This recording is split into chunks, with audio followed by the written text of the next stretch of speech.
I'm calling to order the December 5th, 2024 meeting of the Concord Transportation Advisory Committee. It's now 9:32 in the morning. We'll start with a roll call. Of members, Bill? Here. Ellen? Here. Nick? Here. Myself, Mark Davis. Laura is here. Laura's here. And Laura? Laura. Right. Mark Davis. So, we have a quorum. We don't have, and the meeting's being recorded for everybody's, notice.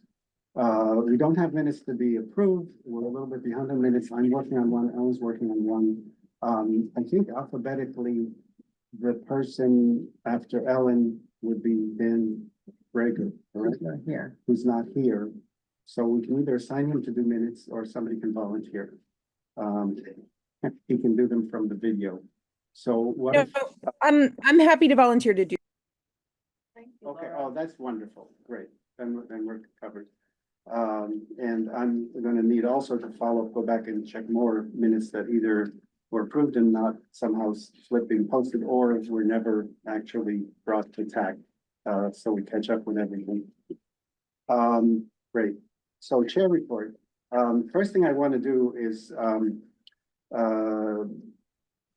talk about Laura, I believe, leaving the TAC shortly and wanting to thank her for all her service Yes, on the committee, everything I share, and as an extremely active researcher and presenter of information and initiatives. So I just, want to hear from everybody that kind of. Yeah. Laura, thank you so much.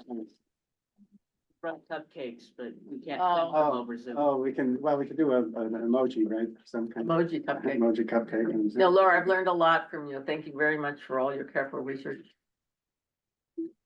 Yeah, thanks very much. So another important item is Terry Ackerman, our liaison with Select Board, had passed on an invitation highlighting the fact that at the December 16th Select Board meeting, there will be a presentation by 250th committee, celebration committee members who are concerned with among other things, some transportation issues for the events on the 19th of April. Now, I checked with the Select Board Chair, Mary Hartman, and she says the presentation is primarily going to be based on safety preparations, but of course, will include some transportation things. So I have a recommendation. I encourage all TAC members who can watch that meeting to do so, but to take notes and write down questions that we can discuss at the next TAC meeting on December 19th, to then kind of agree on an organized set of questions, suggestions to send to the 250th committee, so that we are not either slowing down the Select Board meeting, or if there's a quorum of us present, we would be violating open meeting law if we started to make opinion-based comments or whatever. So Mary Hartman thought that was a good plan, and I think that's going to be more efficient for all of us, and we'll have a chance to kind of get organized. Phil, do you want to comment? Yeah, just a quick question. Do you know if the 250th committee has any material that they're planning to present to the select board? And if that may be available in advance of the meeting? I don't know, but I can ask Mary. So maybe they already have, executive summary or something. Yeah, or a presentation or Yeah. something. Okay, so I'll ask Mary. Okay, and one other thing, Nick mentioned to me yesterday that he and Phil have been following up, just volunteering to kind of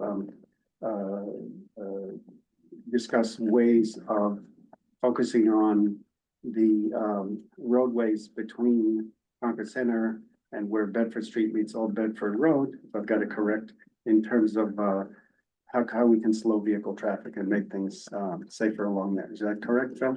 I think that's sort of one piece of that corridor, and then, at least potentially you could go beyond that to the town line. Okay. But the idea would be But to a start- focus on Route 62 as a corridor. Okay, good, focus on that. Okay, so I just kind of wanted to mention that, and that's something when you have some, things to present or, things that need sort of tech endorsement, you can bring to the whole committee. Okay, the next item on the agenda is a presentation by our visitors from Transaction Associates, to talk about, public transit services and history of how Crosstown Connect Regional Association was formed. I think there've been some ups and downs and challenges, and we want to know about challenges because a lot of us are very interested in figuring out how we can develop and provide some information. So I think, in order to fit every item on the agenda, I want to kind of limit this item to about 30 minutes, including a little bit of Q&A. So just give you a heads up. Elizabeth, I believe you got a presentation emailed. If you can pull it up and run it, that's probably easier, right? In terms of logistics. Karen, you said that you. Yesterday afternoon? Okay, I wasn't here yesterday, so. Sorry. Oh, no, that's all right. Yeah. I have a flash, I'm right. Oh, no, that.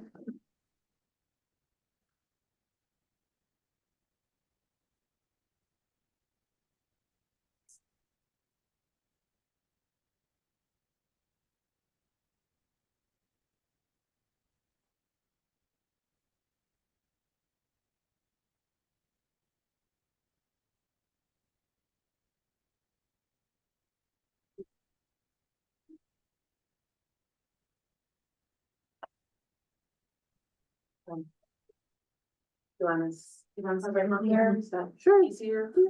Whatever. Probably be Where- easier for us to. Sure, yeah. Okay. Come to the table, introduce yourselves, please.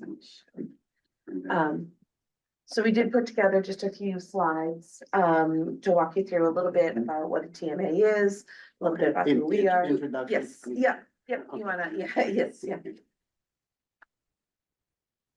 And then I'll. Next slide. Quickly, thank you.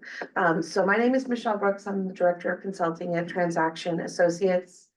And I'm Karen Devane, and I am Senior TMA Program Manager.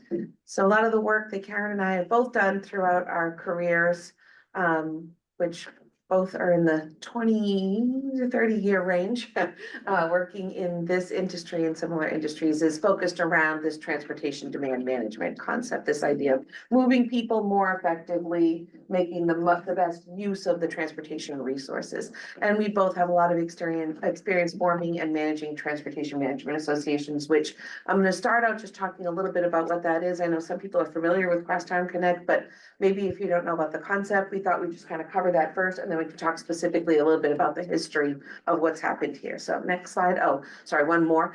We're based in Woburn, Massachusetts, Transaction Associates and Corporate Shuttles. We started the consulting business around 1990 and then a shuttles division in 1995. Most of our work is on the consulting side of our business is centered around this transportation demand management kind of work. Do a lot of commuter services programs. We do establish and manage transportation management associations.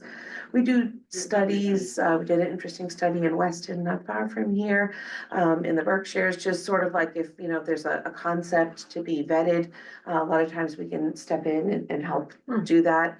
Looking at employee zip code data, analyzing routes.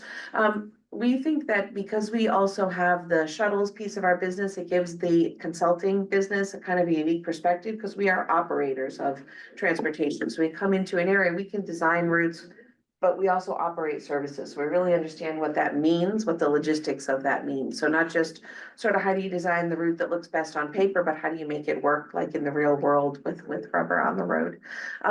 And then for fun, we manage transportation and ground crew for large events. So we've done recently the Jimmy Fund Walk. And those are always really fun days, but that's just moving a lot of people at once.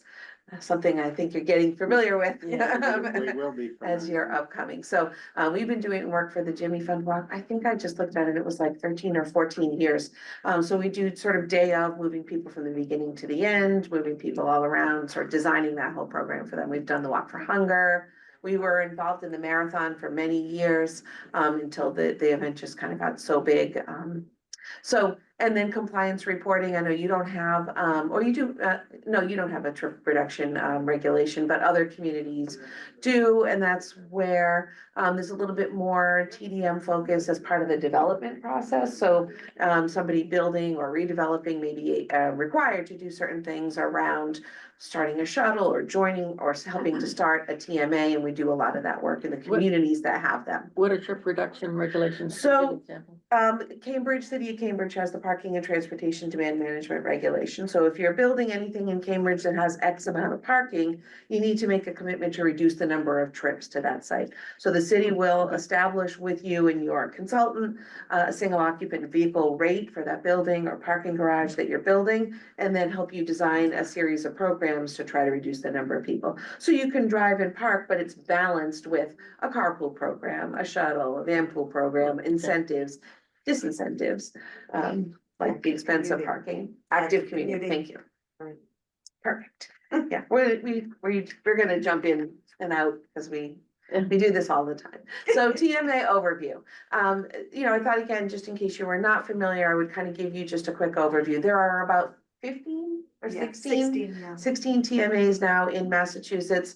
12 of them have been here for forever. The 128 Business Council was the first TMA, started way back in the 80s, or early 90s.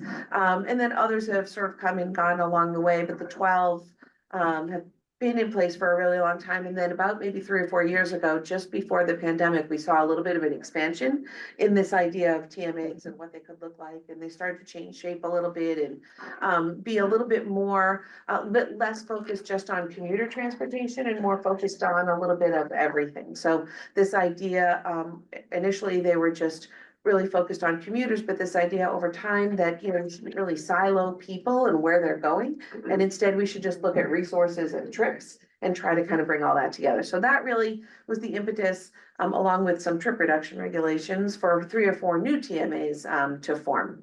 And the TMAs are also nationwide, so there's national organization. Starting obviously in California, where all of these things kind of seem to start way back, in response to air quality regulations. That's really where a lot of they kind of grew out of. But TMA is a formally structured organization. I know a lot of times, especially on transportation, we work on like partnership groups or volunteer groups where, you know, people come together to work on a specific issue or to tackle a specific problem, even if those groups, you know, sort of meet for a long time. Over time, everybody has their own organization, but they come together. A TMA is a group with a formal structure. We can talk a little bit about what those structures look like. But it has a governance, it has a director, and that's kind of what separates it from a lot of other transportation initiatives in a region. It's really, when you set one up, designed for the long term. It's a public-private partnership. You see as members, businesses, local institutions, government reps, state reps, stakeholders, community representatives, property owners, chambers of commerce. So those are who your typical membership would be. And the organization is membership based and supported, although there are some grant opportunities for TMAs, especially now here in Mass. And they are specific to a region. So they don't just have a general focus. They tend to come up or be formed in an area where there's a specific challenge around transportation, whatever that may be, whether it's air quality or traffic congestion or just new development, whatever it is. Next slide. So what's the mission? What are they intended to do?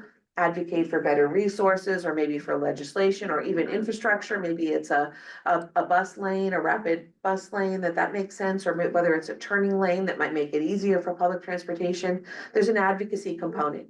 Information, obviously, there's so many committees and task forces around transportation that it's hard to stay on top of everything that's happening locally and nationally. And the job of the TMA is to keep its members in the region that it's in informed about all of that.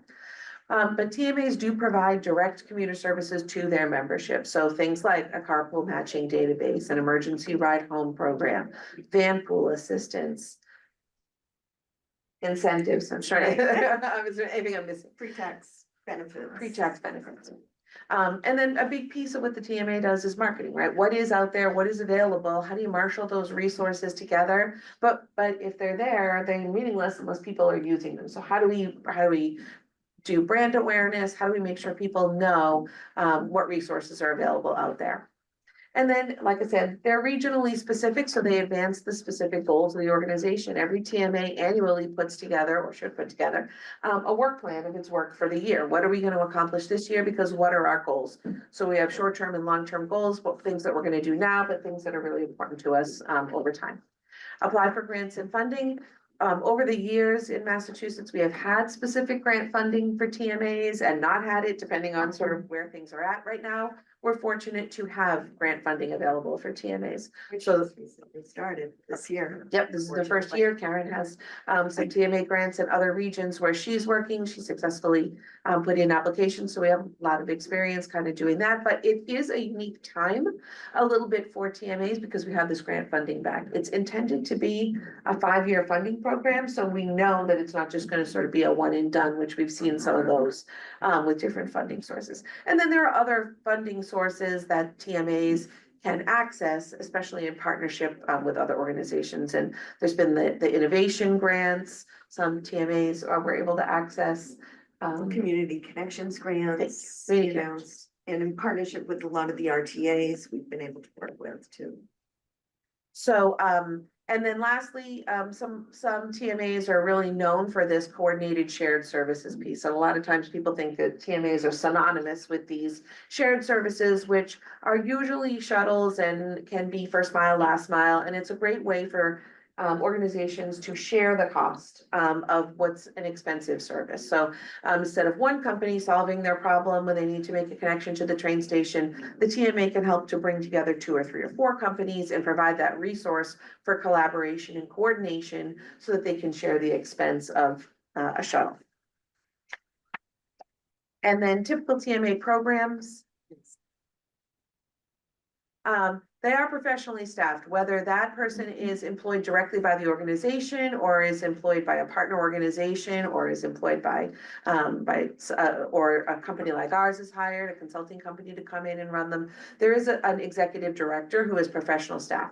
It can be full-time or part-time, depending on where the organization is. And I always say, you know, if you don't have the budget to sort of start right away, TMAs can be very successful with part-time staff, as long as somebody's dedicated to advancing the mission. And then, as I mentioned, tools like ride matching to find carpool partners, emergency ride home program, which is kind of like that rideshare's insurance policy. We ask you to leave your car at home. We guarantee you can get home in the middle of the day if you need to, because you have a sick parent or a child or something happened at your home that you need to deal with. As Karen mentioned, a lot of focus on van pool formation, which Karen has had some great success with recently. It's something that we sometimes forget about here in Massachusetts, how effective van pools can be. They're very popular in other parts of the country. And I have there's thoughts on also that. free tax benefits that go with the van pools as well, which is very helpful. So we have a great partner in Enterprise for van pools that makes it sort of a turnkey solution. But that one is always sort of an interesting concept depending on what the specific needs are. And then active commuting, you guys have a great bike network here. So we're always promoting through, you know, Bike to Work Month in May, but beyond that, getting people involved in active commuting options. Mentioned shared shuttles.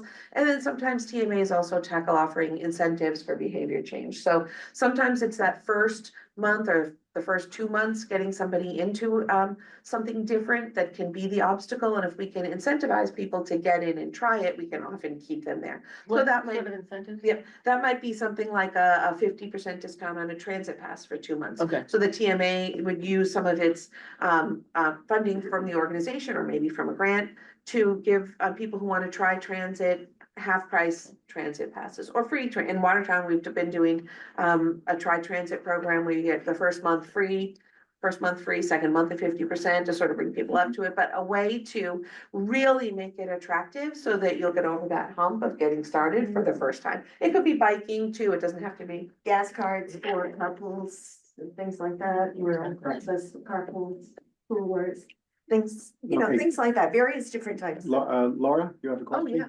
Yeah, could you say a little bit more about what a TMA does to promote active transit or advocate for it, like some examples?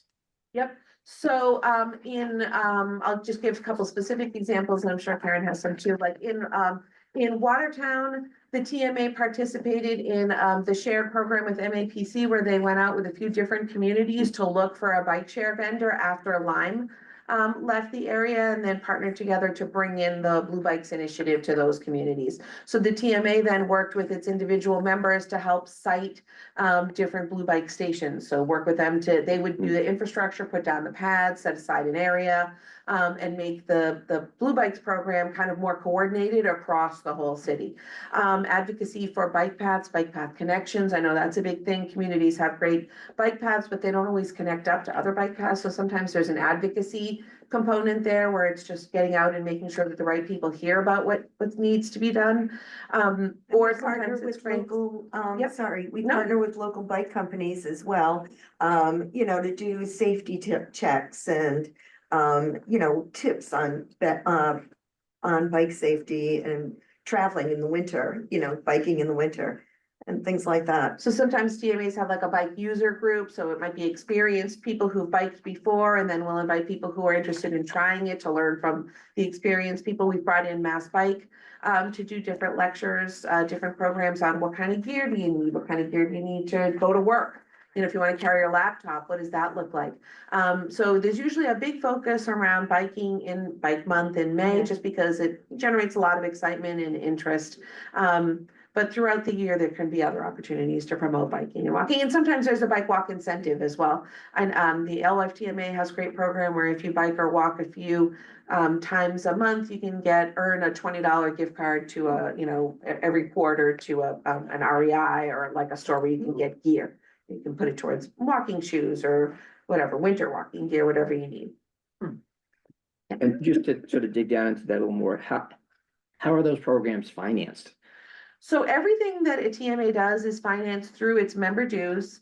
And then hopefully that can be coupled with the grant opportunities that are out there. So right now we have the TMA grant funding program, but TMAs have accessed all different other kinds of grant funding programs that are out there. Federal, some TMAs have been lucky to get federal grants, other grants through the states. There was ARPA, had some different grant programs. So TMA, they tend to be very resourceful in looking for alternatives to match public dollars with the private dollars that come in from the members, but they are largely supported by member dues. Okay, thank you. And those members are both private entities and public entities? So that's a great question, and every TMA kind of makes that decision. There's a couple different models that people that you can use. One is where the community partners or the government partners are just advisory members to the organization, where they're really important to be there and to help shape the organization, but they don't receive any services or benefits from the organization. They just come to the table. The other model, as in Watertown, is where the communities financially participate and support the organization, and then they get a benefit from it. Their benefits are not exactly the same as what a business would get.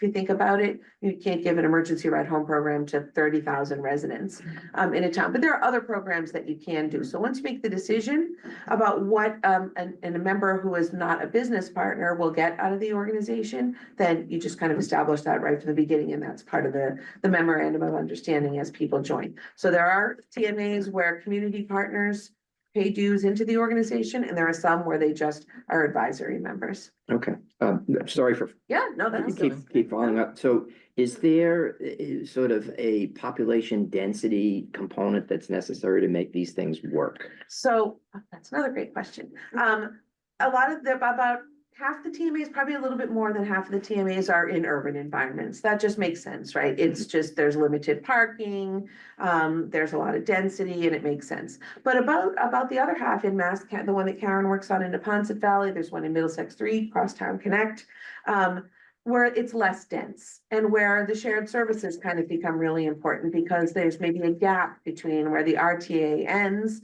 and where, the businesses want to provide something. So there doesn't have to be the density, but the TMA might look a little different in a suburban area, and the types of programs that it provides could be different. Actually working with a group that's actually one step further, much more rural, because this concept has sort of come up in rural areas where Karen and I have both done a little bit of work over the years. And that might look like a different model, but I think it's possible to do it there. So there doesn't have to be a density, but the density that you have sort of will help determine the kinds of programs that the TMA offers. Do you have any, or were you presenting any data on how to say this in a simple way? Dues per share, per, population served or something, so we can get a sense of what this thing costs? Yep, I didn't bring a dues page, but we can talk about it, and I'm Okay. happy to provide that as sort of follow-up. Dues in a TMA, depending, and they usually are structured in a couple of different categories. So you'd have business partners, which might be based on number of employees. Property owners, so if they want to join for a complex, or if they're joining before the property, maybe it's part of the permitting process, so they're joining before it's occupied. That might be based on square footage. And then residential is usually based on number of units. And then it's tiered depending on size. And then community partners would have a separate pricing structure. Is there a range of what that is per So, yep, person? most Unit? typically TMA members are paying anywhere from $2,500 to $10,000. And in Mass, there are probably a few TMAs in urban areas that probably go even a little higher than that, right? Closer to like 14 or 15,000 for the largest members. So it'd be tiered based on size, you know, if you have over 1,000 employees or over X square footage, you'd be in the top tier category.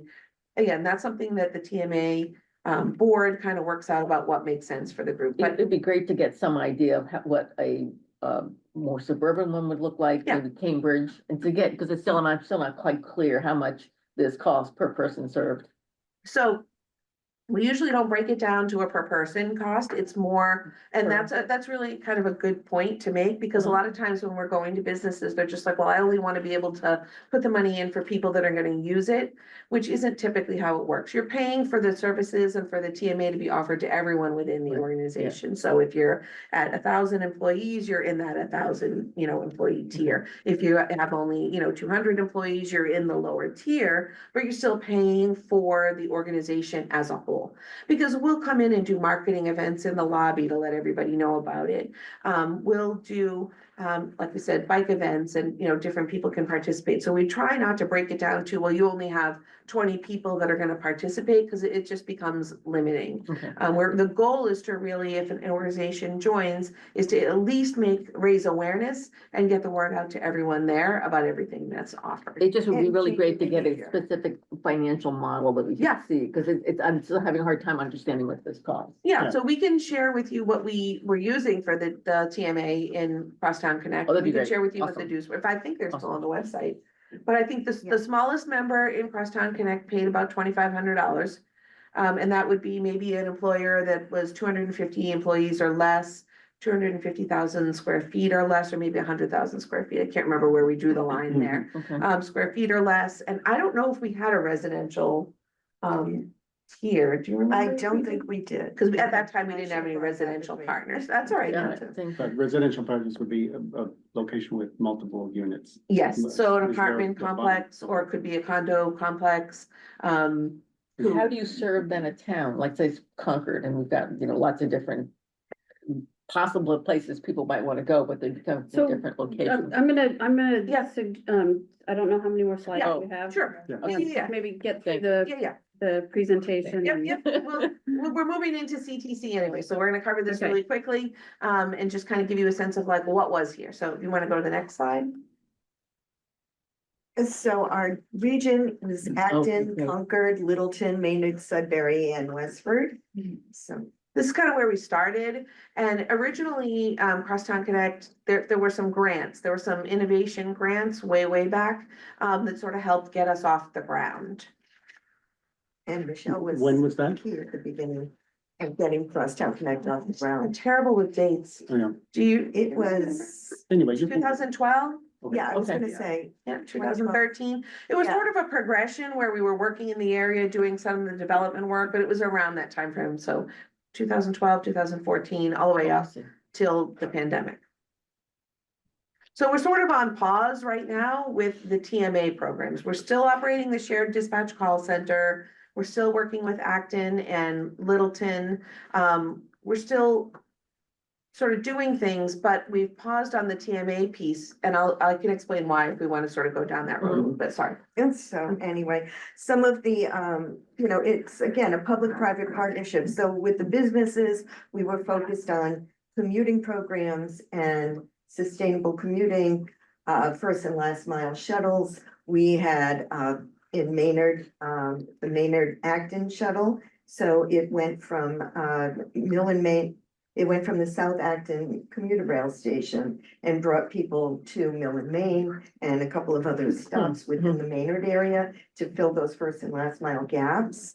And for that, we used the Council on Aging Fan, so that was a great opportunity to kind of use an existing resource, you know, wasn't busy in the early morning and later in the afternoon, so we were able to use underutilized capacity. Right, for the morning and the afternoon. And then in Westford, we had the Littleton Westford shuttle that was also, we were partnered with one of the RTAs, which was MART.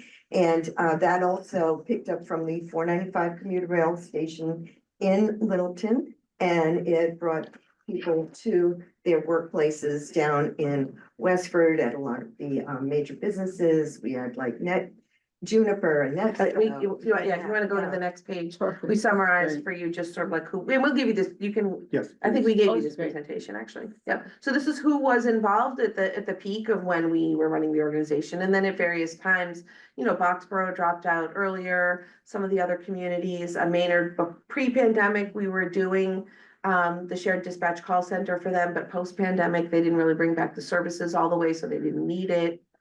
Right, and now we're still working with them on, with the Acton and Littleton and Sudbury on shared dispatch services. And then the RTAs are usually great partners to the TMA. There's no Yes, competition there. absolutely. It's a symbiotic Absolutely. relationship. MART's been fantastic to work with. LRTA has been great to work with. We don't work as much with the MBTA. We have, but it's just, you know, they're dealing with sort of their own thing. So, it's more, you know, this is I more, would be very. No surprise. I would be very, very interested for you to send us any more information about connections to the Lowell and the Metro West. Because we're in sort of a dead zone. Yes, and- right. And, Yeah, and this is a problem. Yeah. It's an opportunity. yep. So we work really well with all the RTAs. And then next, yeah. So basically, you know, again, but the traditional commuting focus, you know, from the train stations to the workplace, from the suburbs to Boston as opposed, and then, you know, there's also the reverse commute, there's the suburb to suburb, there's the daily need trip that we were working with, non-commuting trips like shopping and, you know, school, after school programs, medical appointments, things like that. And again, first and last mile connection gaps. We can skip by the next slide if you want. I think we really already kind of talked about this and we'll leave this with you, but this is like, you know, key benefits that people hope to get out of a TMA. So we can talk a little bit about the organizational structure. One of the challenges we face is that we formed Crosstown Connect and kind of an experimental organizational structure, one that we had never done before, but it made sense at the time, which was through an intermunicipal agreement. So that was the first TMA here in Mass that was sort of driven by the communities. They more typically tend to sort of be driven from the business side of things, and then the communities get involved. It posed some challenges, and ultimately, I think what we learned from the experiment is that it might not be the best model to use going forward. So we're trying to move to a 501c4 model, which is more typical for a TMA, where it would be run by its own board of directors, where it would be a separate organization, or it also does work as a subgroup under an existing organization. Middlesex 3 TMA is under the Middlesex 3 Coalition. Sometimes they're under a Chamber of Commerce. That makes a lot of sense. In other parts of the country, they're under RTAs. We haven't done that here in Mass, but that can work too if there's a good opportunity there. But otherwise, the vast majority of them are private nonprofits. And that's sort of where we got hung up. We were stuck in the pandemic, obviously, and then coming out of that, we just haven't made a lot of headway in kind of moving forward how we would reform this organization. There's been a little bit of stops and starts, as I think you described it, which makes a lot of sense. And we can just expected outcomes, we can just kind of this is obviously the kind of thing I think is, you know, you're saying, what do you envision for the community? What kind of comes out of it? You're enhancing economic development. Some of these things are sort of intangibles a little bit, you know, they're soft programs or things that you can't measure all that well, but that they sort of bring to the area economic development opportunities, new mobility options, improved health outcomes. That's where we, as Karen was saying, we sort of get involved in that daily needs trip piece. And we have been having pre-pandemic some conversations with the hospital about that, how it might we help them better integrate some transportation options with other things. But for employers, they're definitely looking at improved recruiting and retention. Right. Yeah, Yeah. that's big for them. And then just in general, the TMA is helps with collaboration across our region. So in terms of next steps, which I think is probably where we want to like leave this, and then we can have more conversation is, you know, we're sort of lacking right now a champion that really wants to move this forward. It's hard to move a TMA forward in an area unless there's somebody that really wants to bring it forward. We can be here as a resource, and we've done it, you know, in a lot of other places, and we kind of know where to go with this, but it sort of has to happen because somebody really wants it to happen and needs it to happen. And then there would be the re-engaging of the membership and the partners. We really haven't had conversations with the business partners, and that was one of the challenges with that intermunicipal agreement. And then identifying new partners and grant opportunities. Absolutely. Yep. No, Okay, well, thank you very much. Yeah. I'm sure that we want to talk about this more in the future. Please send us, you know, as Alan was mentioning, et cetera, if any examples of sort of, you know, funding models or a little bit more detail on the money, because I think money is one of the things that people want to get their head around. Sure. And I can, you know, also appreciate that the challenge of management of something that's based on intermunicipal agreements could be very Right. tricky. Yeah. I haven't seen many of those work out long-term very well, except on very limited things, and this is a dynamic thing. Right. The needs change. Look at Yeah, right. COVID, how that Right. things for a loop. So anyway, so give us more information. We'd like to ask you to come back at Yeah. a future Yeah. meeting after we And kind of anything that organize our For sure. thoughts, I think, Yeah. right? kind of critical success factors in terms of, you know, what did you find was an anchor partner? Like the Yeah. certain side business, you know, the Yeah. biggest business in the The- area, something like that. First, just to be specific, sort of before we leave, so you can kind of take away, I think to bring this TMA to the next step, there'd have to be some seed funding. I think that's really what we're Okay. saying that we would need to look for, and that's how it's worked in a lot of other places. A way for us to sort of get back on the project and get Yeah. re-engaged and go out to the partners and see what the potential for membership is, so we can report back. And that's Okay. typically what we would do in a region, would kind of bring us But the in. size, but Yeah, what the does that look size like? is to be determined rather than an existing size. I mean, at least Yeah. from our point of view. Yeah. Nick's got a quick question. I Yeah. want to tie this Yeah, up. in the next- the funding amounts you mentioned, the dollar amounts, I didn't get what period those were for. Were those annual assessments or monthly or what? Annual assessments, Annual, okay. annual assessments. And Yeah, like I I said. thought the- I thought that Yeah. last thing you said was really important about forming one, which is someone who wants it to happen and needs it to happen. Yeah. Which Yeah. means they see a dollar value to it. Yeah, they see benefits to it, long-term benefits to the organization. And so I think for this organization, just to be specific, I think there probably needs to be some seed funding to get it back off the ground and assess what potential is out Okay. there. So, And when you say seed funding, is that from, you know, whether it's a business or a Yep. community? It could come from anywhere. So what Watertown did was, as they were permitting projects, they built it into the requirements for the project that they would provide seed funding to get their TMA started. And once they had 3 or 4, they moved it forward.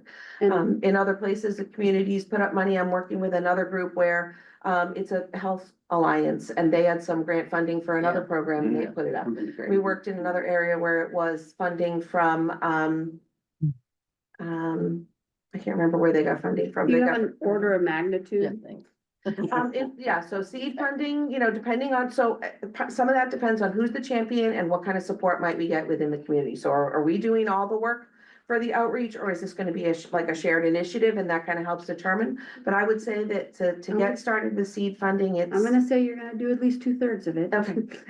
So seed funding, you know, what could we use, and we looked at this already sort of for this region when we were looking at what it would take to re-engage.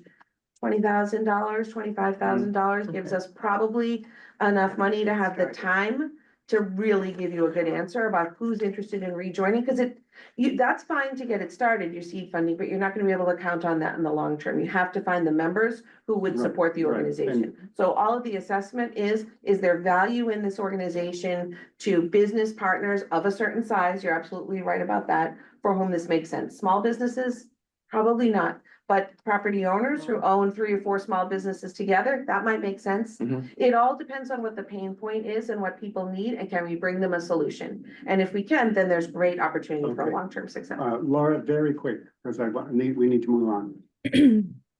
This was a great presentation. Thank you so much. I'm curious how much is, in your experience, how much is voluntary and how much is required by, like these trip reduction regulations? And like, can you give some specific examples of like towns that have put in place like regulations around, reductions in parking minimums or whatever it is in order to incentivize or require developers, businesses, et cetera, to pay into these on an annual basis? So what I would like to Yep. request, I'm Sure. gonna gavel this right now, but let's get some of those another level of detail, what's been done, so that we can understand it better, and then we may be able to find interested parties that can advocate and Sure. develop and figure how to build something Yeah, through this map. Could we get could we get a copy of the presentation to Elizabeth for the committee? Yeah, I have it. Yep. Yeah, she's showing. And Laura, if you want to just send that question, just because I might not remember all the Mhm. parts of it, I will give you a specific answer to that question. I'm happy to answer that by email. Okay, and share it back through Elizabeth with just Yep. send it to Elizabeth Yep. too, to send to TAC members. And I think the other community examples, like you had said, Cambridge, their TDM and Yep, parking. who has law. a TDM ordinance? Yep. Because right. this is something that the planning board is currently looking for, Sure. not Yes, that was. town meeting on the and slide. for Yeah. next Okay. year, but the following. And town so meeting. if you just, yeah, I'll make a note of that. Yeah. And your contact information is on the slide, Yes. so if you Yeah. distribute the slides. Okay, gotta go. Thank you Sure. very much. Thank you very much. Thank you. Great presentation. Very helpful. It was excellent. Okay, so moving on to the fourth item on the agenda. Nick has been good enough to draft a request to Stantec for development of public transit services. And this has been distributed to TAC members. I hope everybody's taking a look at it. And the idea is that we have 2 open contracts, I believe, with Stantec.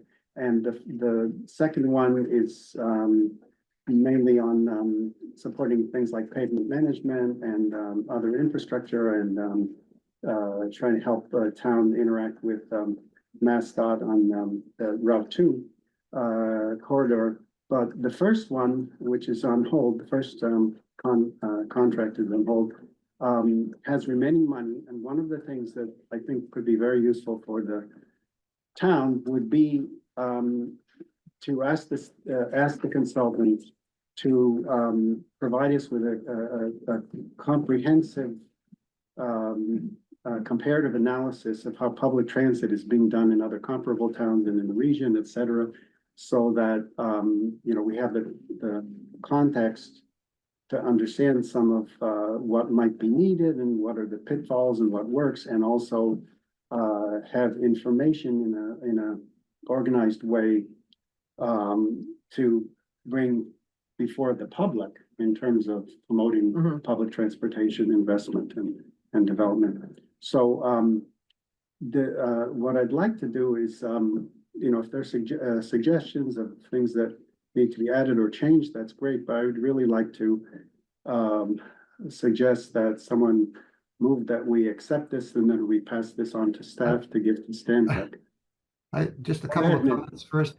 So I took the previous document and Laura made a fantastic suggestion, which is that the document be transformed into primarily a request for a proposal on what to do, not just data collection. So that's in here along with the taking into consideration possibilities that include membership in or creation of an RTA or whatever. One other comment I have after hearing the presentation we just went through is I'm not sure if Stantec or the organization we just heard would be better at doing this project. And I would just make one change to the document as proposed, which is to request that the planning department, planning division, make that call. So that the committee itself be neutral on that. Because I'm not sure who the best is to do it. And after hearing what the capabilities and operational experience are of that organization we just heard, I think they're a very viable candidate to do exactly what we're looking for, and they have intimate knowledge of the where the implementations have been done in other communities. Okay, but I'm a little confused. So, when you talk about request for proposal, that you're saying TAC recommends to the planning division that it create a new request for proposal? No, I never used that term Require request for funding. proposal. You made that up. That's not in the No, document. no, I'm sorry. What did you said Laura made a good suggestion. I didn't understand that exactly. Maybe I The misunderstood. suggestion was that my original proposal was to have some company, Stantec or somebody, collect information from other communities. Laura Okay. said, no, what we really need is a proposal for Mhm. what Concord should do based on information from other communities. And so I agreed at the last meeting to modify the document to include that. And that is the first paragraph of the document. So question for Elizabeth, second can we paragraph. use the Stantec money for another organization? No. Well, I leave that up to the planning department. Let's not deal with that here. So I do think you need to deal with it because there's currently no funding to do anything else. Okay. Including with the Stantec? No, at Stantec, there is funding. I mean, there are funds available on the first contract, right? Unspent funds. Now, whether it. Well, they're gonna do the rest of their contract. Yes, and I believe it includes some wording related to public transportation, but I'm not sure how well the two fit together. And neither do I. I'm not managing that contract. Right, So, right. so So TAC could make a request saying that this, I think Should be- what Nick yeah. put together, mhm, so right now, Stantec is the only funded contract dealing with transportation. mhm, And there are no other funds that Mhm. I'm aware of. Mhm. So, while, I'm very familiar with Transaction Associates and they do phenomenal things. mhm. There's no ability to cut Stantec's contract Right, and pull those monies, out To of that somebody else, contract yes, and to right. give to somebody else. But what we can do is, what Nick put together, I would try, my approach would be to, yes, under the current Stantec contract, there is this public transit piece saying, we've elaborated on what we think, is what is needed to move this element along. okay, And then send them. And it may come back, they may come back and say, wow, that's, that's really not our understanding of what we were gonna, or they, thank you for the guidance, this is great. I'm not sure. okay. So, Nick, I have one version of the document, which is the one that's posted. And it says, request that the planning division restart the project. If the planning division is not managing the project, that needs to change. And when it says revised scope of work, we might want to actually say, in accordance with the public transit portion of the existing Yes. scope of work, and then kick it over. This clarifies what TAC feels Yeah, would be, Okay. help to advance the public portion of the existing contract. okay. I would So, be See if it comfortable with, slides. I'm comfortable with that and leaving it to Elizabeth to make those changes in the document. Mhm. is that, have you sort of? I mean, I'd like TAC to vote on it, so maybe we actually just need to wordsmith that one little part. Do you actually have the document, Elizabeth? Can I just make sure that I'm looking at the right document here? Is it the Yeah. one? If you want a screen share, I can put it, I have it up on my desktop if you want Yeah, to. you can go right ahead, Nick. Okay, hold on. Yeah, I think it'll save us. I have a different one. No, No, that's. it's not right. Can you make it a little, Can you see it now? can you make it a little bigger? Can I make it bigger? Hold on. Is Hold your, on, wait a minute. Let me just zoom it. Just a minute. Yeah, you're getting there. He's gonna get that, and then, you know. My eyes are not new. How's that? It's getting there.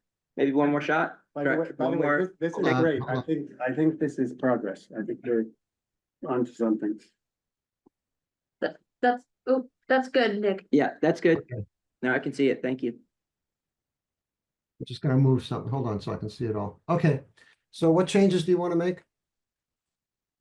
Well, I'll say something, try to repeat what I said and have Elizabeth advise if it's a good thing. But instead of Dub Planning Division, that town staff Um, or something like that. well, I think you start with, it's not believing that there are unspent funds. Right. We I don't do would- that. I would take that sentence out, I mean, that first part of that sentence out, Yeah, so you said and then something. start with. Remove this, remove this. Yep, Yes. yep, and then start with the Transportation Advisory Committee requests that, Hmm. the Oh, I see. Engineering Division, That's fine. provide this elaborated Mhm. scope of work for the, and I'll get the exact words, for the Mhm. public transit portion of the scope of work. Right. Yeah, I would say elaborated recommendation for the implementation of the, details of the scope of work under the scope of, or something. Yep. But it's tax, As outlined below, for the public transit section of that, section of the current Stan Tech contract. yes. And you can reference the particular number or date or whatever, or something. And again, I would be careful that the wording does not say we're revising the scope of work, so provide guidance under the scope of work as outlined in the public transit section. So just to be I'm sorry. clear, we're defining the phrase public transit section to include this concept that we just heard about, the URTA. concept. Yeah. For example, yeah. Well, that's all outlined. That's below.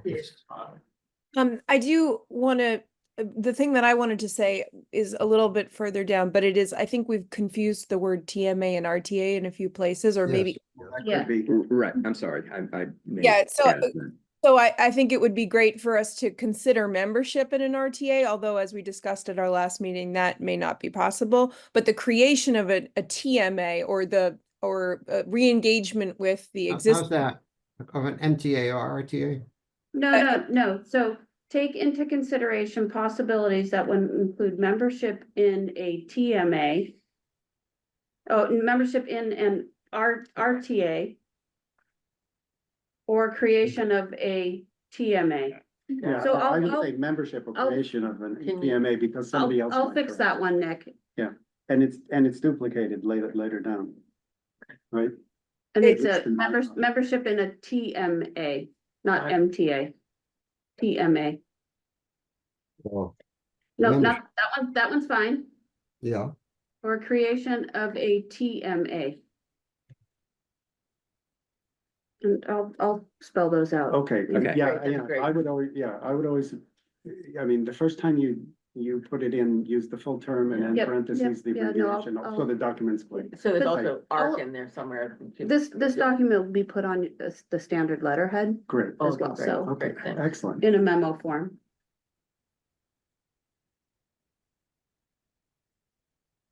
We'll just copy this down below. No, I think you're duplicating unless that there's a reason to duplicate that. I'm not sure. Is there a reason to duplicate that wording? Is it, I don't know. You can edit that, Eric. Yeah. Elizabeth. Yeah. If it's All right, okay. well- either way, I think it's. I'll clarify it. Oh, I see. Yeah, it's duplicated, isn't it? Okay, I'll just take that. It's duplicated.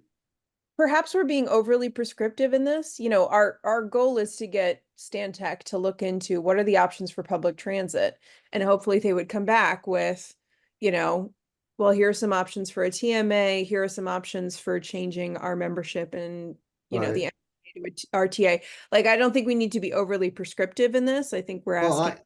I think we need to give them some idea of what we're looking for. That's all. I mean, if they're welcome to suggest. I just wonder if those things could go in sort of the bulleted list down below, you know, creation of a new creation of a new transportation management association, rejoining Crosstown Connect or restarting Crosstown Connect. You know, Well, the whole thing below is all about data collection, so that's why mostly, and that's why. Yeah, I think the Yeah. general language is good, and I think it's pretty clear which RTAs and TMAs would be at the top of the list, and this doesn't prevent us from talking to the consultant or to the engineering staff or whomever. So I'd like to keep it kind of general, but the key thing to me is in the beginning, we're providing a recommendation for the actions within, for the deliverables within, possible deliverables within the scope or whatever. I trust Elizabeth to wordsmith. Does that make sense, Elizabeth? So, I mean, yeah, I don't no, want it, that- I don't want it to look like we're modifying the scope of work. I want it to Right. look like we're clarifying what the scope of work means for us, or what out of that we would benefit from. And save us the time of having to have another meeting where we say, you didn't tell us this, when we could have asked them in advance. so, so it comes down to using, the first phase of the project, it comes down to should and coulds.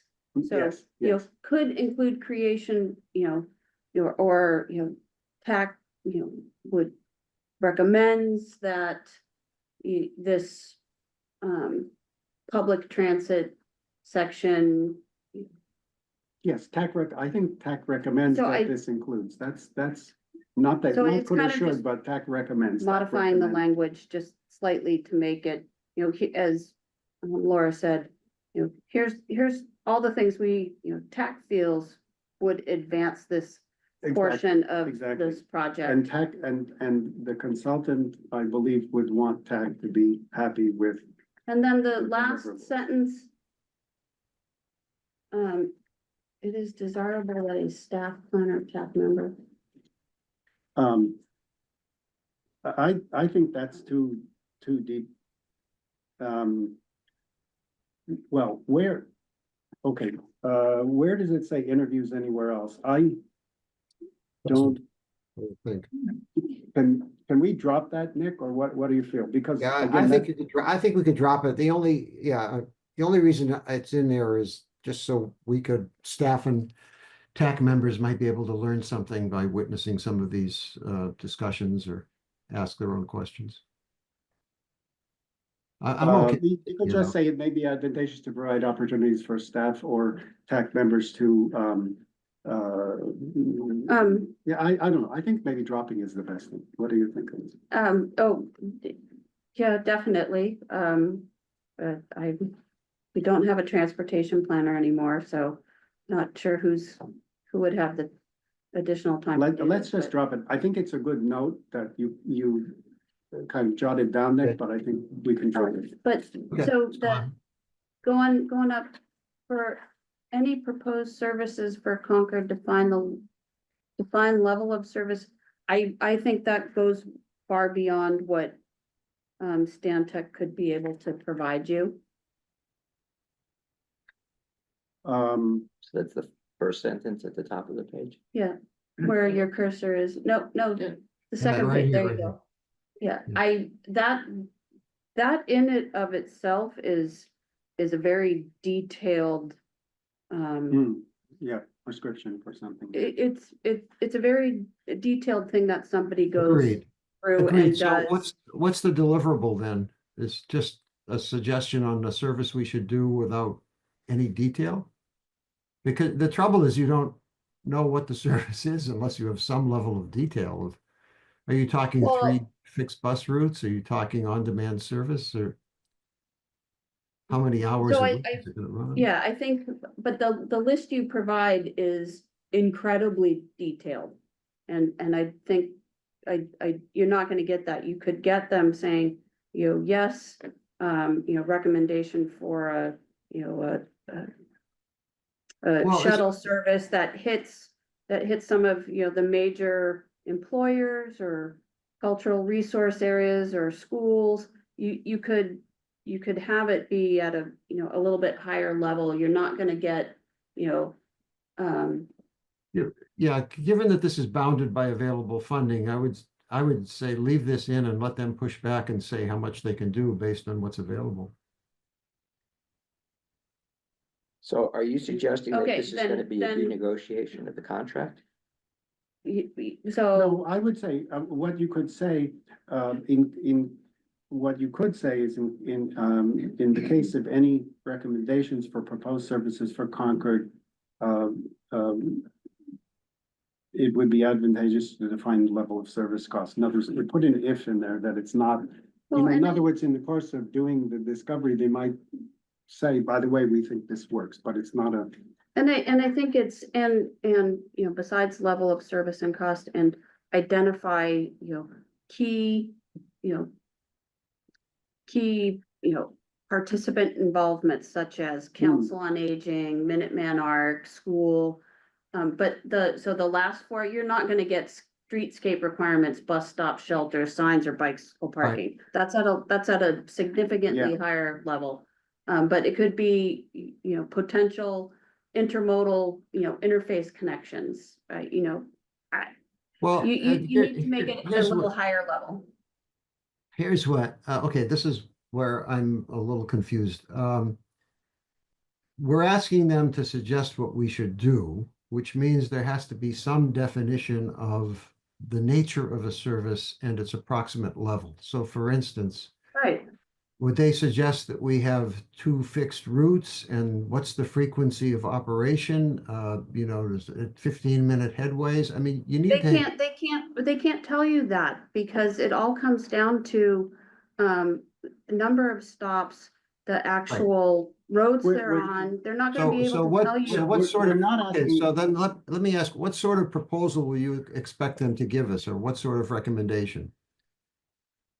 What level of detail? who are you asking? Who are you asking, Nick? Well, Elizabeth, because she's, just because she and I are talking. I- But anyone, just what I'm would you- not, I'm not expecting them to provide something so specific because it won't happen within the context of this current contract. Right, So they're not gonna tell you, they could say a Right. shuttle service to these, major employers and major sites. They're not gonna tell you whether it's gonna be 1 shuttle, 2 shuttles, 3 shuttles, Right. what the headway time is. They're not gonna be able to, they're not gonna be able to tell you what the promotion within the town requirements Well- are, or what the business or tourism involvement's gonna be. They can say, you're gonna need business and tourism involvement. That's all they're Oh, gonna say. okay, so are we back to just asking them to give us data on what the other towns have done and are doing? I think that is an appropriate first step while we sort out what we think is the path towards recommendations and implementation. So, maybe, Well, I do think you can ask them to give their preliminary recommendation on, items that they feel could be implemented successfully in the community, such as a TMA, or, a shuttle service. And if it is a shuttle service, help identify major employers and, institutions and that high level of detail, but I mean, if you're adopting this letter, I have, in Yeah. addition to operational information plan must include. okay, and- I think. They're not we're gonna get there. We're not ready to vote. I'm gonna kick this to the next meeting. Okay. I think that, they're just, for people to think about, from my point of view, there's a data collection function that could be very useful in terms of having a third party that doesn't provide these services, doesn't have a conflict of interest. Such as people who just presented to us, which, they definitely have their own, business interests involved, to give, kind of a, informational assessment of what else is available, been done, et cetera.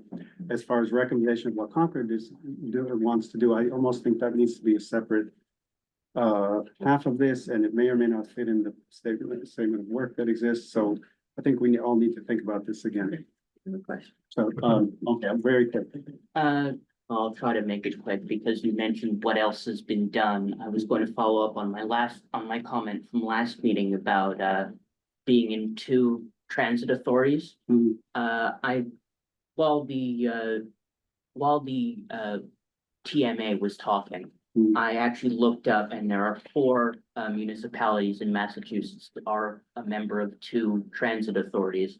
These being Weston, Townsend, Phillipston, and Barr. Okay, all right, thank you. Yeah, Right. no, I think there's a lot more detail. So let's think about this for next time, maybe draft one or two other competing versions and you could share them with everybody, post them for consideration. Okay, so I want to move to Laura has her hand up. Laura? go ahead, very quick. So I just want to ask, this is really a question for Elizabeth in terms of what you think Stantec could deliver. I do think like two deliverables that I'd love to see, but I'm curious if this is realistic, is we just heard from the experts that we just heard the presentation from that, you know, they would be, if we were going to restart a TMA, they'd need $20,000 to go around to all these different businesses to go and figure out like their interest in restarting participation in a TMA. I wonder if there's some preliminary work that Stantec could do that could, identify the businesses and nonprofit institutions and other potential members of a TMA. Like that seems like a very clear deliverable, like coming up with a list of people. I don't think you need Stantec to tell you who that No, is. I think we can do that.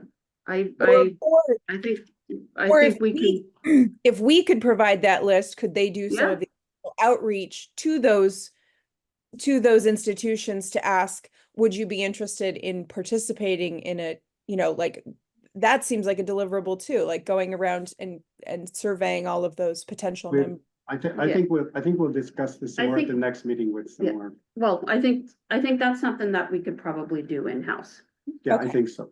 Yeah, Yeah. and knowing the usual suspects is local knowledge is important. What I would ask is that have, TAC members just email me your list. Mhm, You know, mhm. who do you think? And then, include me and Christine. And we'll develop a point. single list.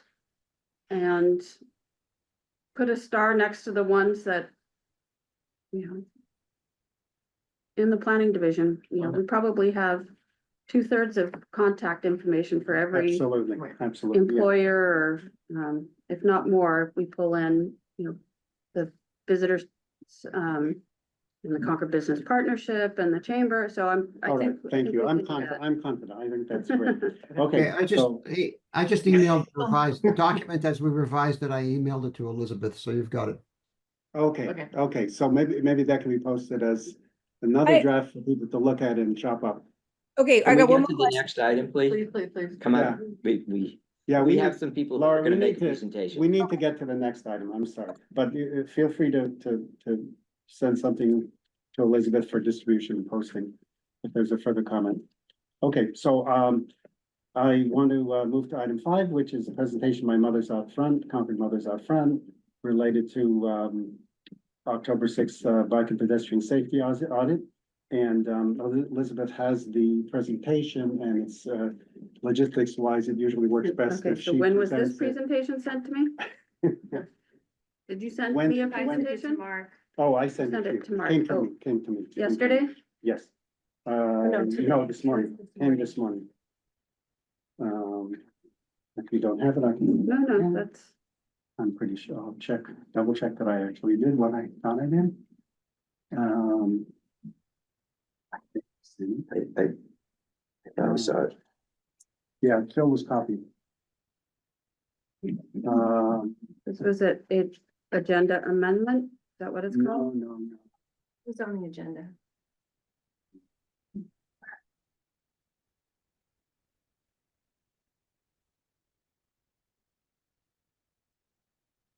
$51. Why is it? I don't have an email from you at. Okay, all right, that's give what me I a got. second. I will. 1 second, sorry. You got it, Mark? Get it and send it to you. That was actually my response. Okay, so I will forward it to you right now.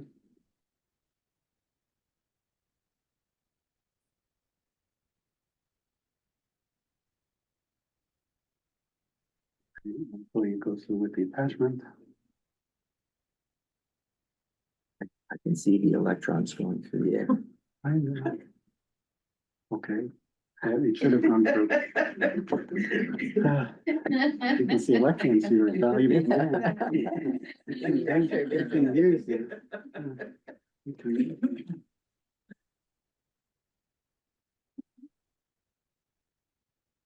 I appreciate everybody's patience. I don't know where the time goes, but hopefully it's well spent.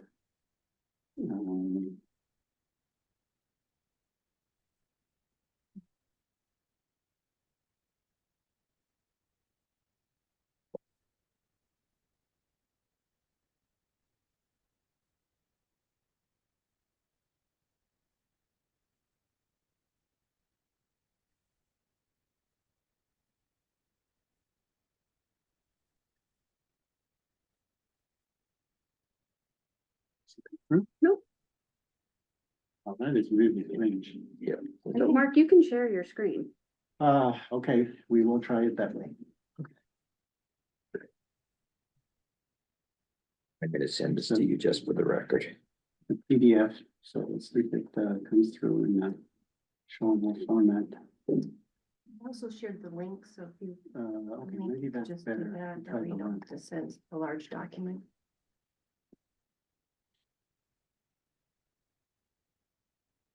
Okay, and now I can go to Zoom and share. Screen.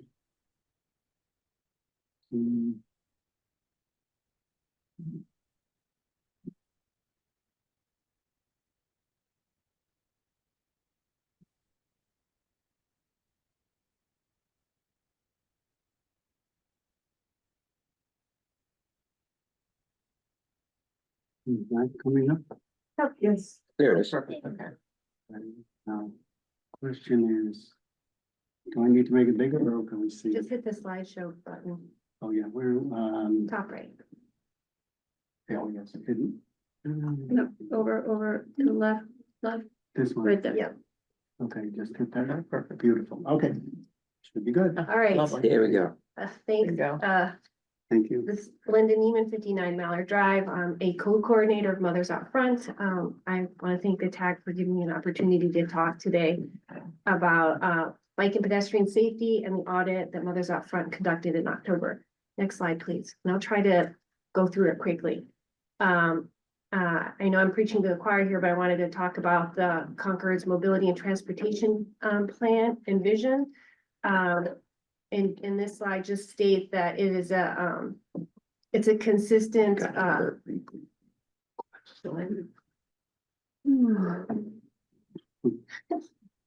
that it's a top priority for residents. In the many surveys that have been conducted, 50% want improvements with cycling safety, a top concern. 70% expressed an interest in being able to walk more. And this is consistent with Concord's climate action and resilience plan. And I will say that this isn't a microcosm in Concord, that surveys, conducted across the state and across the nation have about the same types of numbers, that folks really want active modes of transport. Next slide, please. I won't go over this slide. We all know what the active modes of transit are, the benefits. It's basically a win-win-win, good for the town, good for folks, also good for the planet. Next slide, please. So there's been a lot of studies in Concord and some safety improvements and things to fill a MassDOT Safe Routes to School effort with all the elementary schools participating. And I'll just give a quick shout out for the next walk audit at Alcott on December 12th. And then, of course, the Stantec Transportation Mobility Plan, which we just heard about. Next slide, please.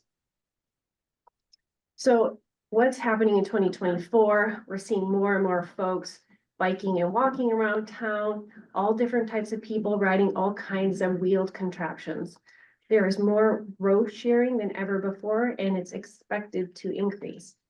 Next slide, please. And we can look at this quantitatively by looking at our bike share rental numbers. 2024 was the highest year on record, and it's expected to increase. Concord received a grant with neighboring towns to expand that rental. And just in this small group of folks, we can assume that a lot of them are folks from out of town, and so probably are less familiar with some of our danger spots, and so should be concerning. Next slide, please. And who are the types of bicycle riders? There's a whole spectrum, and the vast majority fall in the leftmost bucket, which are the lower stress tolerance folks, which means they don't feel comfortable sharing the road with vehicles, and they prefer more protective pathways. And then on the right are the uber confident folks who are totally okay sharing the road. Next slide, please. So how can we improve bike and pedestrian safety? Our motivation was that we're seeing a greater diversity of bicyclists, and it's a stated safety concern from the community, and we're seeing more folks outdoors in general. And so our approach is to gather data and identify areas for improvement. Next slide, please. And so as part of that, the first is to gather data of known crashes, and Concord Bridge has this nice article in August showing all of the known crashes, which are part of the public record because a police report is filed. Next Where's slide. Maine and Walden? Like these look like they're out of order. That would be lower right arm. Okay. Oh, I'm sorry. All right. The 5 crashes, big bullet there. Next slide, please. And some of them have even made the local news. I won't dwell on the slide. Next slide, please. But I really want to stress that the absence of crashes does not equal the presence of safety, because most near misses and many accidents are not reported. In the 2014 Healthy Concord study, 91% of folks that had been in an accident said they did not report it, which is really surprising and kind of upsetting to hear. And we all have friends and loved ones with near miss, heart-stopping stories. So we really want to make sure that we're proactive and not wait till someone gets hurt. Next slide, please. So our approach was twofold: to do an AARP guided bike safety audit, and then also do a Strong Towns speed survey of 2 intersections. Next slide, please. So our bike audit goals were to identify key areas for improvement, and we really focused on this heavily utilized path between Concord Center and Bedford Depot. And this is a well-used path, not only by Concord residents, by folks outside of our town coming from the Minuteman Bikeway. And this leads to all destinations within town, all the different schools, playground, and Concord businesses. Next slide, please. So we performed this audit in early October, and we saw a whole range of bicyclists, kind of representing that spectrum. And they were attendees representing different groups within town as well as in Bedford. And again, stressing the fact that this is a shared pathway with our neighboring town. Next slide, please. So our speed study goals were obviously to measure the speed of cars through the crosswalks, but also identify who is using the crosswalk and observe any dangerous situations. Next slide, please. So I don't have a lot of time, so I won't really go over this, but in the short amount of time that we did the 2 speed studies, we noticed 4 close calls. And just, statistically in that small period of time, you're seeing these types of incidents. Over time, eventually there will be an accident or crash. Next slide, please. So we looked and identified 4 key areas for improvement in this pathway from Concord Center to Bedford Depot, with the yellow areas, boxes are the locations where we did this speed studies. Next slide, please. So I'll first talk about the route along Route 62. This is just, this is along the roads. We went from Concord Center to Bedford Depot. And this Route 62 is a main road connecting Concord and Bedford with multiple crosswalks because we have neighborhoods on either side. Next slide, please. And, kind of the impetus for all of this was the death of a Concord resident along Route 62. And then just, a few months later, another Bedford citizen was killed in a crosswalk on the same road a little bit farther east. So these heartbreaking stories are just like a warning to Concord because we share this road and many of the conditions that contribute to crashes in Bedford are the same conditions we have here. Next slide, please. So along the sidewalk, if you're on the sidewalk, either as a pedestrian or bicyclist, the sidewalk has some areas that are in pretty rough shape. And I won't go through, again, all the detail because I don't have time, but there's also dangerous spots owing to like driveways and things like that. Next slide. And if you're on the road, again, keeping in mind that we're trying to focus on those majority of riders that are on the left that have low stress tolerance. And of those riders in this group, they did not feel safe riding on the road. And, Route 62 has no accommodations for bicyclists. There's very little or no shoulder for bicyclists to ride on. And I think I want to stress when you're trying to assess whether or not if a safety improvement is needed or if it's good enough, to just ask the question, would you be comfortable with your son or daughter riding this route? For myself, I was not comfortable on this route. I certainly wouldn't want my kids on it. So the Reformatory Branch Trail is a lower stress route. Next slide, which is the route we took on the way back.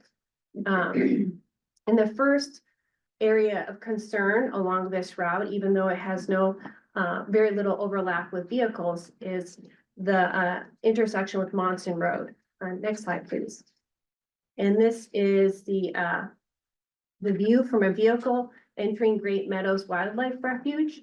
And you can see there's this tall fencing on either side, limiting your field of view to oncoming folks on the trail. There is signage, but it's very small and it's on the opposite side of the crosswalk. And it's only on one side. You don't see it on the way back. And there's no signage for trail users to let them know that they're coming up on a potential intersection with a car. Next slide, please. The next area of concern that I would like to talk about is the Lowell Road intersection. And at this point, we also did a speed study. Next slide, please. So this is the view from the road on the left and middlemost photos, and the right is a view from the trail. And as you can see, depending on the time of day, the crosswalk is either A, very well illuminated, or B, in later parts of the day, it's shaded, and so is slightly obscured. Next slide, please. And so then we wanted to know who is using this crosswalk. And what we found was there's heavy usage by bicyclists, either on the road or on the trail, or on the road crossing onto the trail. Lots of folks, and actually representing that full spectrum of user. We saw, parents with children behind or in a trailer behind them. We observed recumbent bike users on the trail and the crosswalk, which are bikes that sit lower to the ground in their lower profile and in principle, more difficult to see by oncoming vehicles. We also saw some of the folder commuting bike and I'm assuming going to the commuter rail. So lots of different folks representing that spectrum. Next slide, please. And so we looked at what the cars were doing at this intersection in addition to the vulnerable users. And we noticed that there was conflicting signage here. In one direction, the speed is 35 miles an hour, while in the other direction, it's 25 miles an hour. So what are cars driving? Next slide, please. And what we found is that if the speed limit is 30 miles an hour, 50% of folks are exceeding that. If it's 25 miles an hour, the vast majority, or 91%, are exceeding that. And we did clock someone going 46 miles per hour through the crosswalk. And this is not to blame the drivers. This is just the the situation, you know, of the road, that folks feel that they should be driving that speed. Next slide. I just have a quick question. Mhm. So this was both ways or one way or? I have, and how I'm was just it? showing the combine both ways, but we do Okay. have in each direction. Yeah, I think it would be useful to have another level of detail Mhm. for TAC to look at both ways and how it was measured. Sure. Yeah, you gotta, that was what I was gonna ask, how you determine this. Yeah, that. Yeah, we had um, radar gun, but yeah. Okay. Next slide, please.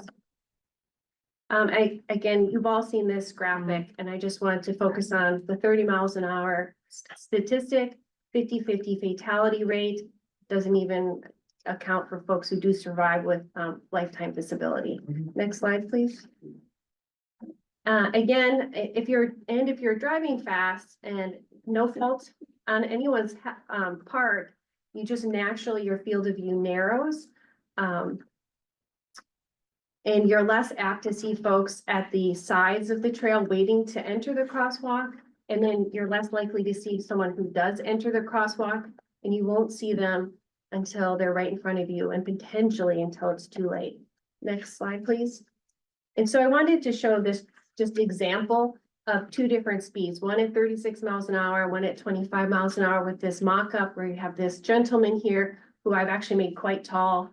On the left, you know, you need to have time to perceive this dangerous situation, time to react, and also time to brake and stop your car before you enter the crosswalk. And the stopping distance on the left versus on the right, which one is easier to observe? Next slide. So the last key area I want to talk about is the intersection with Monument Street, where we also did another speed study. Next slide, please.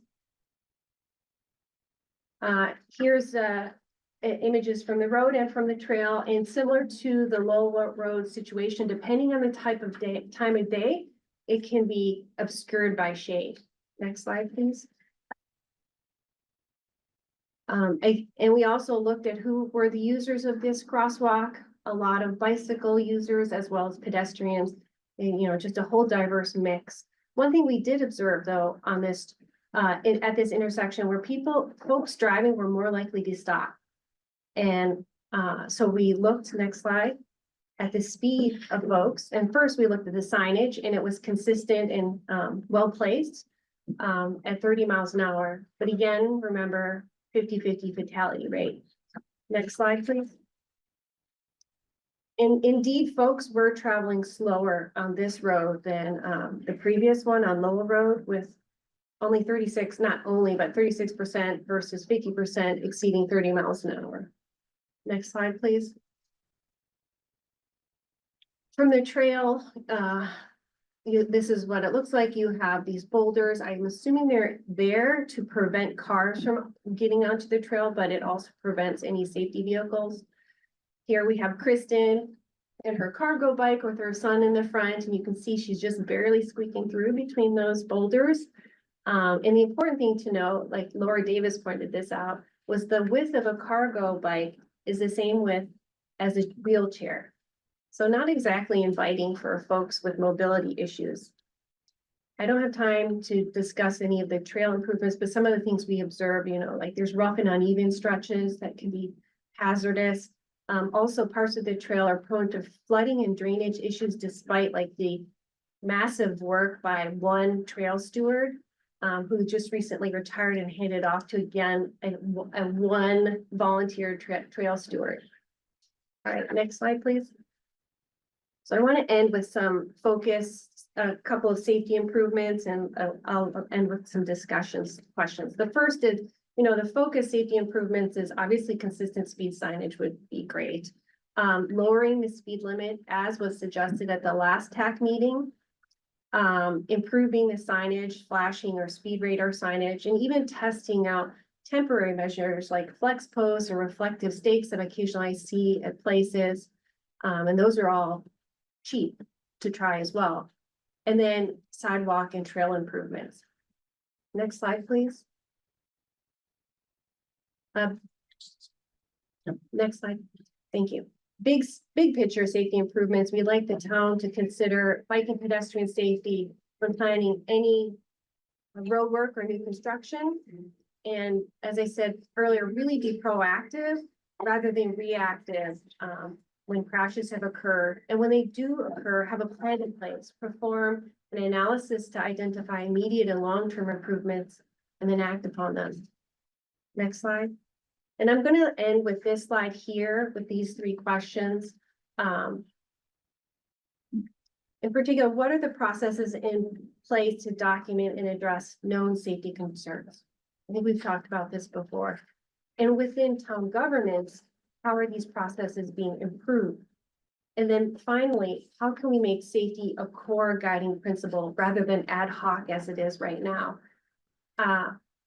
We propose that one potential solution is to allocate a portion of the budget to safety, like a dedicated portion, so that it's not ad hoc, and as it is right now, it just gets cut every year.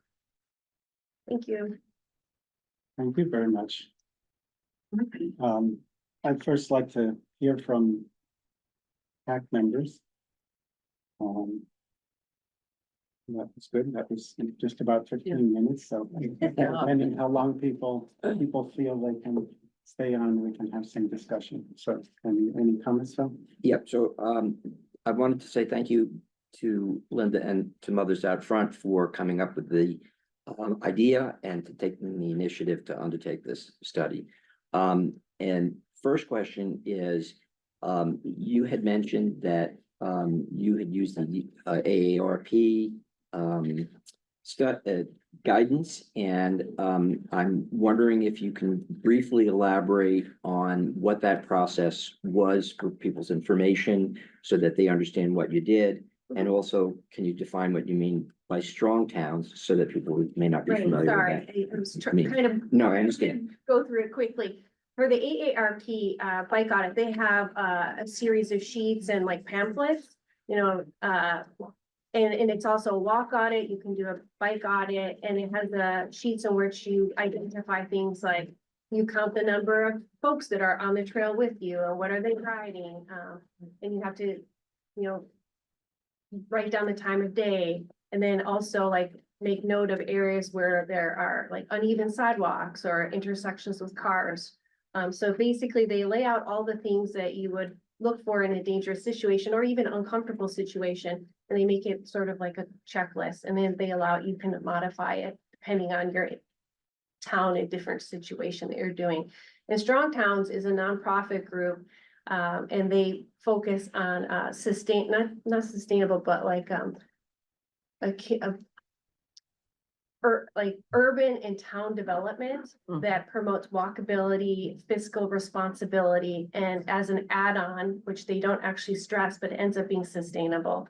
Because when you have more active modes of transit and you have high density housing, those are better for the climate. So they have many buckets. And again, they also are a very organized group. They have nice tutorials, video tutorials, and as well as worksheets that you can do. And they're based on the National Highway Transportation Safety Administration guidelines, or some of the other more national guidelines that they have out there. They go through the material for you, and then they boil it down to the things that you need to do. And they have it as a resident, as a town employee, or as a town official. So they have different pathways for each group. Alan, did you have any quick? Yeah, I guess the elephant in the room is that town meeting voted not to change Reformatory Branch Trail. And so I wonder how we can start a discussion about that versus safety and issues of safe roads from Bedford to Concord. I think it's not a done deal that Reformatory Branch is should be optimized for bike usage. That's all I'm saying. And it's not that I discount in any way the safety issue. I have a friend who is permanently disabled by a bike accident in front of the Colonial Inn. So I understand. I just think you're almost presented as though the problem is the barriers of Reformatory Branch and they should be changed. And I think that that's not what town meeting voted on. So a discussion would be really great to kind of figure out are there other alternatives rather than converting reformatory branch into a half optimized? Right, bike? and I wasn't, yeah, and we definitely focused on Reformatory Branch Trail because that was the trail that the Concord resident was killed when she was traveling on. She was on the Reformatory Branch Trail crossing at Right. Bedford. And so that's why we focused on it. But I think we wanted to really point out to the larger townwide safety concerns that a lot of residents have that, and to try to focus some of the efforts into like an overriding principle and guiding vision. And so it's not just like town officials and groups having to answer individual residents' concerns, but as part of a larger plan Right, it that's needs to be- funded. Yeah. It needs to be. And I'm just saying that is exactly would be a great goal to have that conversation, because I mean, maybe were you at town, do you know about that? Oh, yeah, I do. Okay, Yeah, so yeah, it's more that that constrains changes, but it doesn't mean that safety for people of all, with all types of wheeled vehicles isn't a, core driver. I'm just saying I'm not sure there's a consensus. Well, to me, there's safety riding along the path, and then there's safety at these crossings. I completely agree with the majority of what's presented here, that these crossings are Right. super dangerous, and we haven't really done a good job. And I've said at other meetings too, and it's something that is a resource problem and might be one of the expenditure points is there needs to be a central gathering place for all this information. There needs to be, we have a traffic management group that is one place information goes, some goes to police, a lot of things are underreported. This study is very valuable, the speed study is valuable. I think that's something we need to do more places and maybe at different levels of sophistication. But the crossings are really dangerous. Dan Prager was not able to come, but he wrote a letter related to Reformatory Branch Trail, since that's part of what's going on here. He said, Mark, I have some comments regarding the Reformatory Branch Trail I'd like to share with the committee. My property abuts the trail near Butternut Circle. I've used it for over 30 years on an effectively daily basis, so I'm very familiar with it. I can walk out my back door and get to the trail. My primary use of the RVT is a walker, most frequently with my dog. Until roughly 15 years ago, dogs were allowed on the trail encircling the impoundments in Great Meadows. Since dogs have been prohibited on the impoundment trails, I now walk the RVT from 62 Crossing to Monument Street. I will occasionally use the trail with a hybrid bike to get to Concord Center, although if I'm on my road bike, I use the road Bedford Street, Route 62. Over the years, as a walker, my safety has deteriorated due to the growth of higher volumes and increased speeds of bicycles. On weekends, particularly when the trail is most heavily used, groups of 10 or more cyclists on road bikes ride 2 or 3 abreast.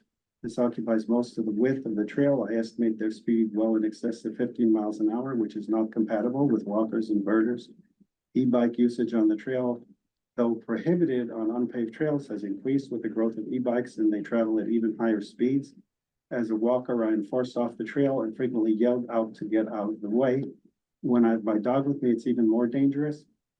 Speeds have increased over the years as the path has widened due to increased usage, along with intentional interventional work by some to actively widen it.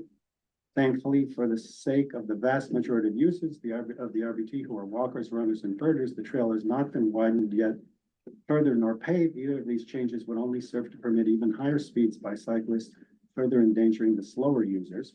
The RVT is not a bikeway, but rather a multi-use natural trail. Bikes are at the top speed curve, runners and walkers next, and nature observers the slowest. It is, after all, a wildlife sanctuary. It is the non-bicycle users who are most vulnerable and most threatened by the potential widening or paving of the trail. Serious injuries or fatalities are a very real threat, as has occurred on the Minutemen Bikeway. The current surface and width serve as traffic calming for bicycles. It is for this reason that we need to be cognizant of addressing the issue of trail safety relative to road crossings separately from the safety of all users on the trail itself. The crossing at Route 62 is hazardous. There's a blind curve with vehicular traffic traveling 40 miles per hour. Visibility is limited. Road is quite wide where the trail crosses. There was a tragic fatal accident involving the pedestrian walking a bicycle across the road a few months ago. Automobiles traveling at the speed limit on Route 62 have difficulty stopping in time if people crossing are not moving quickly through the crosswalk. While I had envisioned a pedestrian activated flashing crosswalk sign as a tool to improve safety at that crossing years ago, by installing pylons on the fog line and narrowing the roadway, Bedford has substantially improved safety for people crossing on foot or on bicycles. Car traffic must slow in order to negotiate the lanes. The pylons also highlight there's a crosswalk at the curve. These changes accomplish several things which dramatically improve the safety of the crossing for all users. Cars must slow down. The new signage provides adequate warning. There's an upcoming crossing, and by narrowing the roadway, pedestrians and bicyclists have wider safe zones and less active area to cross. These types of changes can readily be used at uncontrolled pathway crossings of roadways with minimal change to infrastructure and consequently very cost efficiently. So anyway, I just want to say also that I think that these crossing concerns are very serious and they have been neglected. And I think safety has to be part of all the investments in infrastructure and you know, the town policy in theory is anytime you do infrastructure, you consider safety highly, but I think we haven't institutionalized that the way that we should. Bill? So, I think Dan's comments are very interesting and,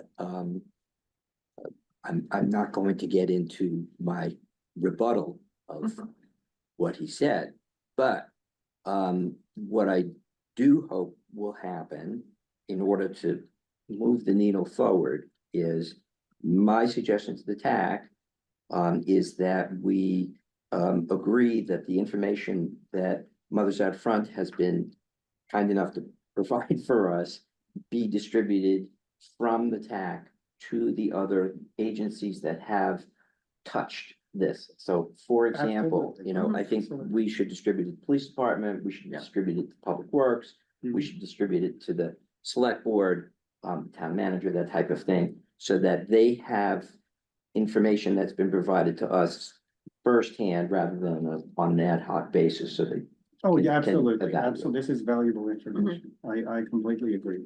And, you know, we have to figure out how to, both, do better at meeting individual requirements that come up and gathering more information from the public and also by more scientific studies, but also it has to become something that is automatically happening whenever changes are being made or improvements are being made, et cetera. So, I see Laura's hands up. Please make it brief because I want to allow a little time for public comment. I don't know if is Terry Ackerman on? She was. Okay, so go ahead, Laura.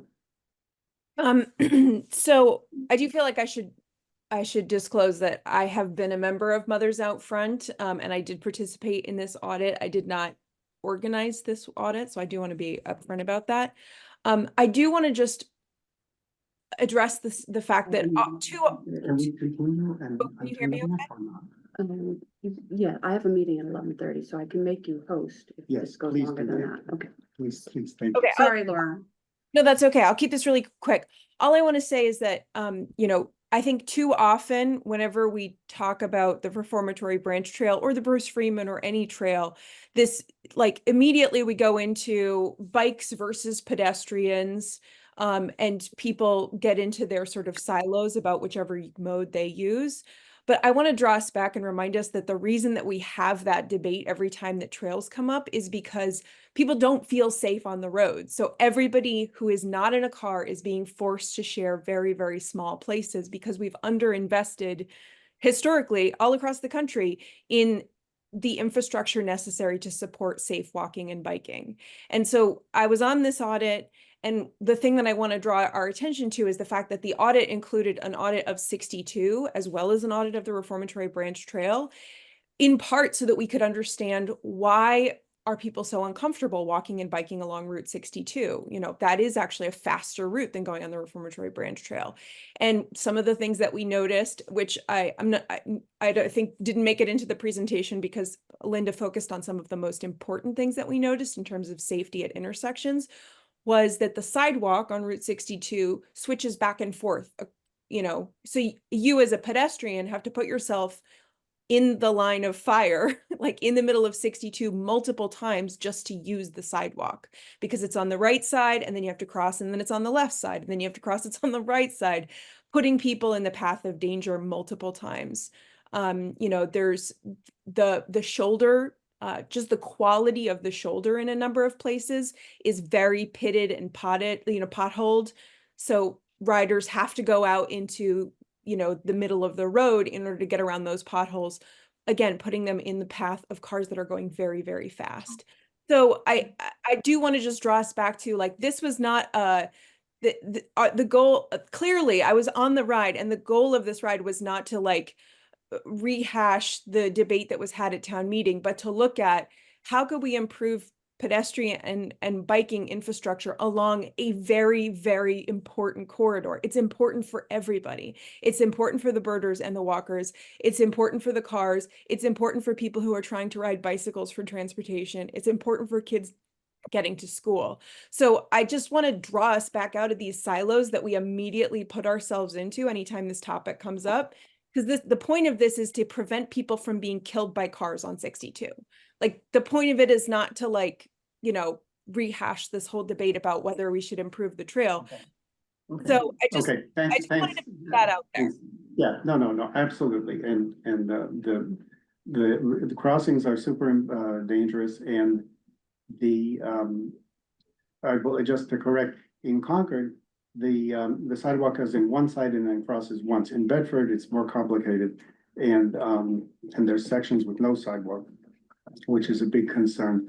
I have, you know, occasionally not had a car and had to walk back along that road in Bedford, and it's precarious. Terry, why don't you speak? I neglected the liaison section from the agenda, but please speak. Okay, in the interest of time, I'll hold my comments. I am here, though. You were looking for me. I did miss the first 5 minutes of the meeting, Mark, and I don't know if you announced about that select board meeting coming up. I did, yes. Let me just Okay, repeat great. what I said. What I said was that everybody had received that notice. I encourage CAC members to attend that meeting. But I talked to Mary Hartman. She said that the primary focus of what the 250 people is going to talk about is security measures, safety on the 19th, but there will necessarily be some transportation. Yes, So that's I recommended that TAC members who can, please attend, listen, write down their questions and Right. suggestions, and we take them up at the next TAC meeting to put together something to send from the TAC to the 250th committee, questions and suggestions right. It's on the 16th, and you can on the watch. 16th. Right, thank you. Yes, on the 16th of December, yes. Okay, thank you. At what time? Select Well, board meeting, Meeting starts at 6, and I don't know an exact time of what time the 250th will present. It'll be on the select board agenda, probably 7 or later, but I don't know an Okay. exact time yet. okay, so I'm fine continuing the meeting for a bit more to get some public comments. Are TAC members able to stay a bit more? Yeah. Okay. I see Janet on the screen, Janet Miller. Hello, I just wanted to say I really enjoyed hearing Linda's presentation, Mothers Out Front presentation. Well, all of it was interesting, but particularly the Mothers Out Front, what the work they've done, which is very impressive. The Climate Action Committee is working on upgrading the sustainability program, the 5-year plan. And I think Eric Sims will be very interested in seeing what you've done, Linda. So if you have not yet shared it with him, perhaps that would be a good idea. Because obviously, it isn't just the Climate Action Committee wants to reduce carbon and motor vehicles. Excuse me, a major contributor to that. Thanks, Janet. I will. Thank you very much. Would you mind stating your address? Oh, 1647 Main Street. Okay, so, some comments in the room, keep them short. Tanya, do you want to make a comment? Yeah. I think if you I'll sit just here, you'll be sit covered. here. It's better if you sit at the table. Okay, I mean, the sound will come across better. thank you. Tanya Davis, 62 Prescott Road, and I'm Mark's wife. I just went a few, just a few comments. I've been long time advocating for better bike lanes on 62, including considering one-way traffic for cars. And it's not a state road, so we have some leeway there. Can you speak up just a little, make sure everybody? Okay. Shall I repeat or No. is this enough? Well, okay, repeat, go ahead. Make 62 safer for bikes by widening lanes or making it one-way car traffic if necessary, or at least explore those narrowing lanes? options. I'm sorry, Widening. lanes? widening bike lanes. Bike lanes. Okay. For the intersections, the accident that happened in Bedford in the crossing of 62 and Reformatory Branch Trail, that could have been me. I was, it was a pedestrian accident essentially because the victim was walking her bike at that point. And that could have also happened at several other crossings everywhere. So this is not an RBT specific issue. There should be lights there. It is possible to put lights on bike trails. For example, in Arlington, there is a light on the Lake Street that really helps things. Crossing the Minuteman Bikeway. Before that light was there, I was concerned there. In terms of improvements, flooding improvements on the RBT for all users, I thought that after the 2022 town meeting, the Public Works and the Natural Resources Department were going to, watch out and make some drainage improvements in there. So that may need to be looked into if whether that has happened or is happening or not.